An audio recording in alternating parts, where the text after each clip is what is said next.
Walked me out of my own building on a Wednesday afternoon in February, right in the middle of a snowstorm, and the worst part wasn't the cold. It was that nobody stopped them. I'd worked at Kendrick Industrial for 11 years. My grandfather started it in a garage in Sudbury in 1971. My father grew it into one of the largest mid-size manufacturing operations in Northern Ontario. And me, I'd spent my entire adult life learning every corner of it, from the shop floor to the boardroom. But that Wednesday, a man I'd known for 4 months told security to walk me out, and I let them. I want to be clear about something before I go any further. I could have stopped it before it started. What I'm about to tell you, I made a choice to let it play out. Whether that was wisdom or weakness, I'll let you decide. But I need you to understand what kind of man I am and what kind of company my family built before I tell you what I did about it. My name is Elliot. Wait, no. I've been telling this story in my head so many times the past 6 months that I almost started with the wrong name. My name is Vincent Kendrick, and I own 78% of Kendrick Industrial Solutions, incorporated in Ontario with subsidiaries in Alberta and British Columbia. I've never told anyone at the company that, not even my assistant. The ownership is buried inside a family trust that my father set up in 1998, and the name on the trust is a numbered company. To the people I worked with every day, I was Vince from operations. The guy who knew where every bolt was stored and could fix the CNC machine on the 3rd floor when it jammed. The guy who brought Timbits to the Monday morning briefings. The new CEO's name was Dalton.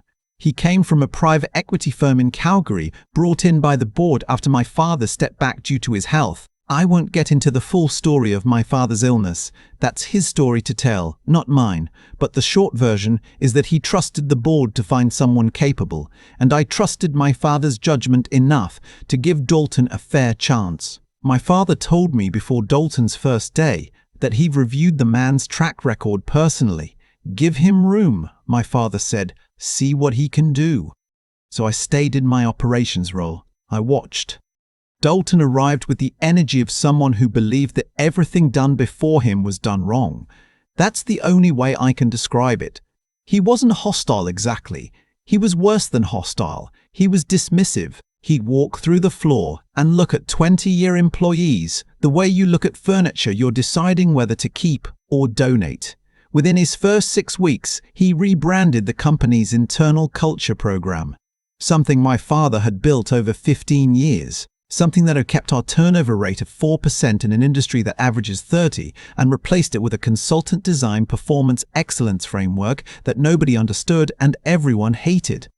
I watched our floor supervisor, a man named Gerald who'd been with us since I was in high school, get pulled into Dalton's office and told that his role was being restructured. Gerald had trained half the people on that floor. He had a daughter starting university at Lakehead that fall. He came out of that meeting looking 10 years older, and I sat with him in the break room afterward while he drank his coffee and stared at the table. And I didn't say anything because I didn't know what to say. Not yet. That was the moment I almost broke. I want to be honest about that. I sat there looking at Gerald, a man who'd come to my father's retirement party and shaken my hand and said, "Your dad built something real here," and I almost stood up and ended the whole thing right there. But I didn't. I told myself I needed more. I needed the full picture before I acted, because if I moved too fast and made a mistake, I could damage the company worse than Dalton ever could. I called my lawyer that evening. Her name is Suzanne, and she's been our family's legal counsel for over 20 years.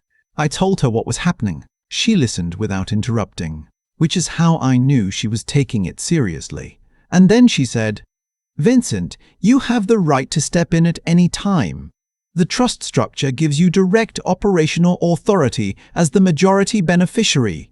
You don't need a board vote. You don't need a shareholder meeting. You invoke the clause, you're in control, full stop." I knew that. I'd read the trust documents many times. "Not yet," I said. "How bad does it have to get?" I didn't have a good answer for her. Over the next 3 months, Dalton systematically dismantled what I can only describe as the soul of the company.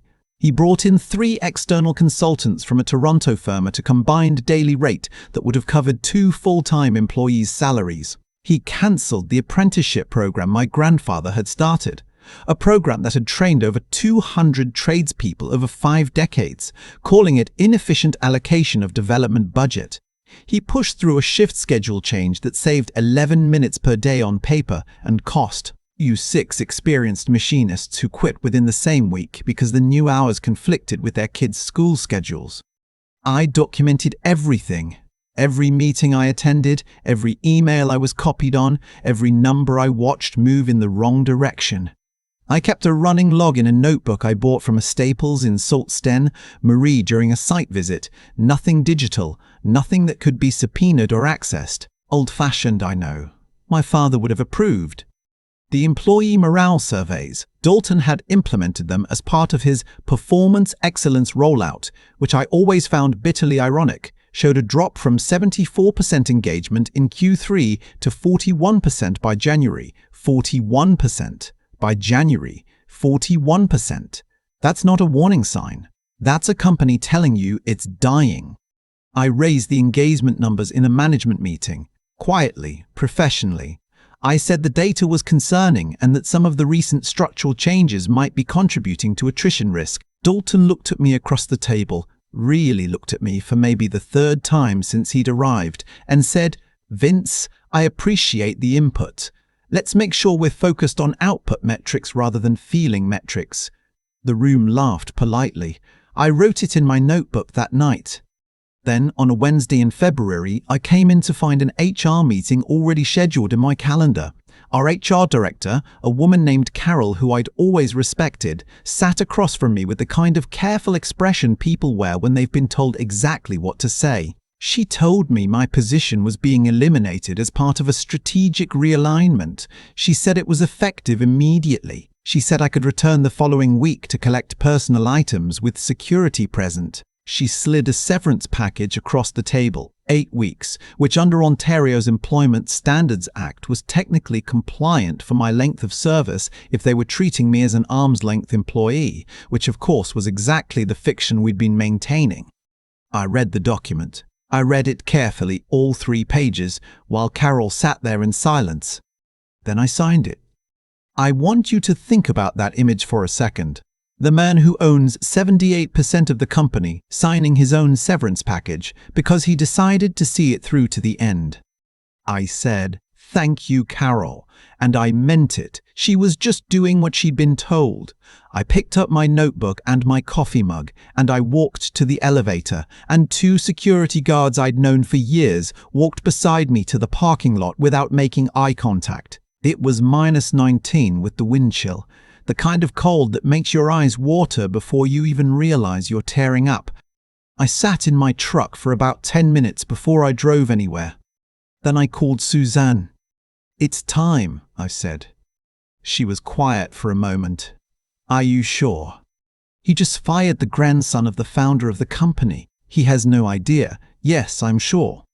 She laughed, a short, sharp laugh, the kind that comes out when something is genuinely absurd.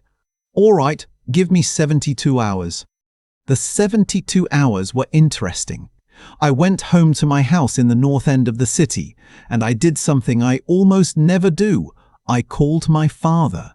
He was in Barrie, staying with my aunt while he finished his treatments, and I told him everything, not just the last 4 months, everything I'd been watching and documenting since Dalton arrived. My father listened the way he always listens, without reacting, just taking it in. When I finished, he was quiet for a long time. "I'm sorry I trusted the board," he said finally. "Don't be. We gave him the chance he deserved. He made his choices." "What are you going to do?"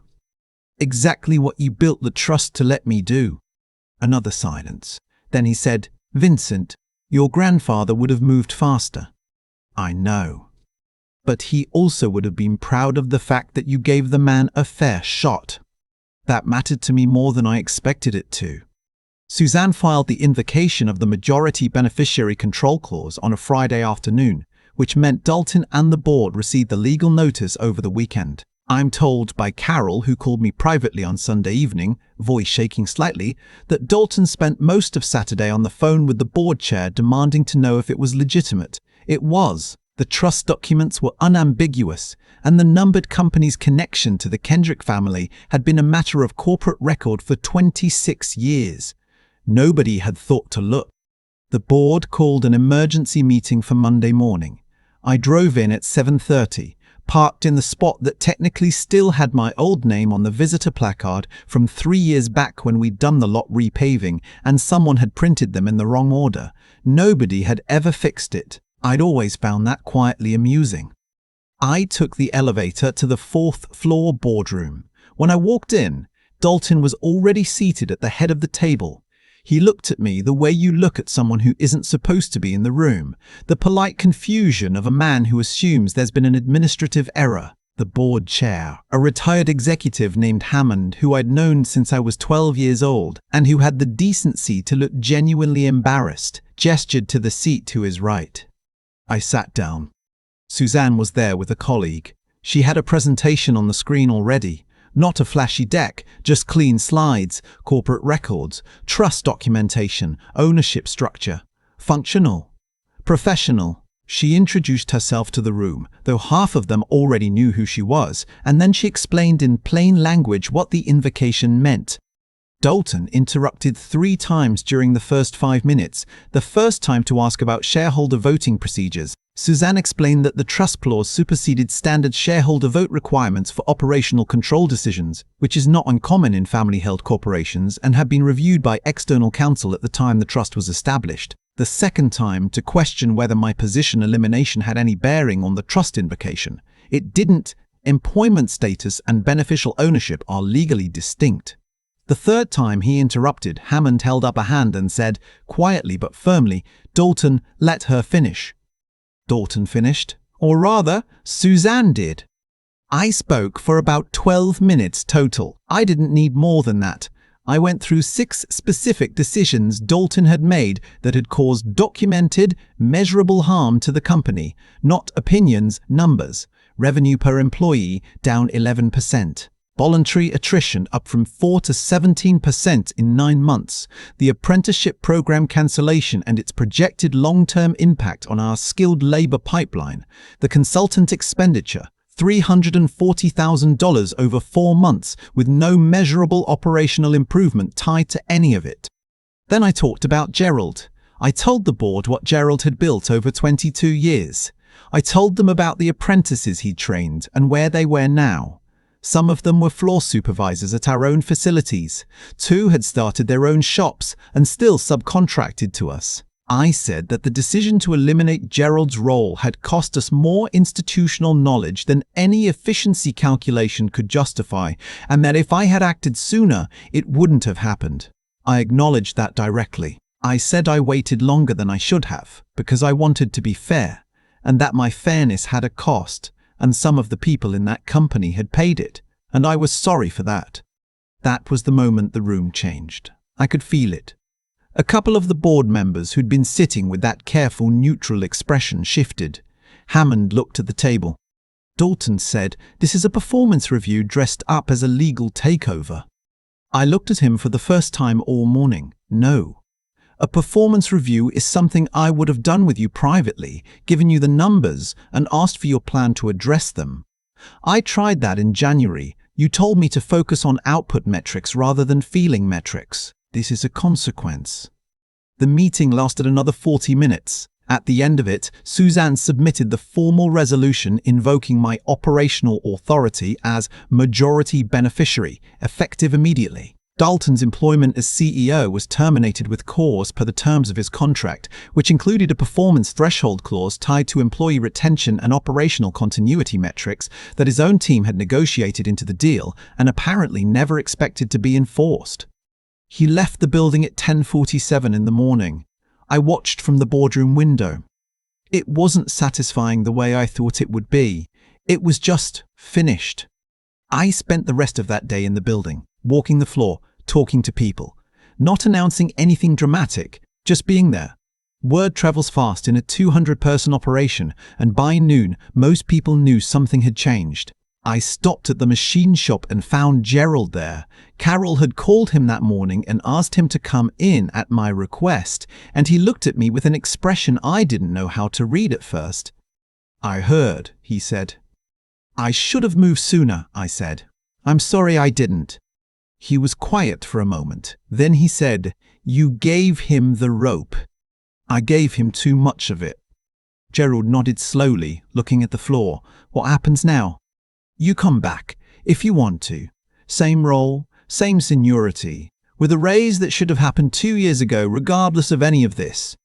He looked at me then, really looked at me, and I think that was the moment it landed for him. Not who I was in terms of ownership, but what I was choosing to do with it. He said, "Your grandfather would have fired him in the first month." I know, but he also would have built the trust structure that let me do it right. I reinstated the apprenticeship program the following week. We brought back 3 of the 6 machinists who'd quit over the shift schedule. The other 3 had found positions elsewhere, and I understood. I sent each of them a personal note. The consultant contract was terminated with 30 days' notice per its terms. The board, to their credit, didn't fight any of it. Hammond called me privately the evening after the meeting and said, without a lot of preamble, I should have looked at the ownership structure more carefully before I recommended Dalton. I told him I appreciated that, and that I'd like him to stay on the board if he was willing, because I valued honest counsel more than I valued comfortable counsel. He said yes. Dalton, I'm told, landed at a logistics company in Vancouver about 2 months later. I don't wish him harm. I don't think he's a bad person. I think he was very good at looking like the right answer in a room full of people who were asking the wrong question, and eventually reality caught up with the performance. That happens. What I think about more, and I think about it more than I expected to, is the time in between. Those months of watching, documenting, sitting with Gerald in the break room, not saying what I could have said. I've gone back and forth on whether I made the right call. The lawyer in Suzanne says yes, because the documentation gave us an airtight case. The business case says probably yes, because acting on less evidence might have been legally messier. But when I think about Gerald sitting in that break room staring at his coffee, or the 6 people who left because of a shift schedule that saved 11 minutes a day and cost us people who took years to develop, I don't feel good about the timeline. I feel like I got the outcome right and the process partly wrong. My father came back to Sudbury in late March. The first day he was well enough to come to the office, I drove him in and we walked the floor together. He shook hands with people he'd known for decades. He stopped at the machine shop and Gerald was there, and the 2 of them talked for a long time about something I couldn't hear, and I stood back and let them. On the way out to the parking lot, my father stopped and looked up at the building, the original one, the one his father built, with the name still on the front in the dark green letters they put up in 1989 and repainted in 2006 and never changed. He didn't say anything. He just nodded, the way he does when something is exactly what it's supposed to be. That's the moment I keep coming back to. Not the boardroom, not Dalton's face, not the legal document or the signed severance paper or the cold walk to my truck in February. It's my father nodding at the sign on the building that his father put there 50 years ago, still standing. Some things are worth protecting, even when it costs you something to protect them, right? I still think about that February afternoon in the parking lot sometimes.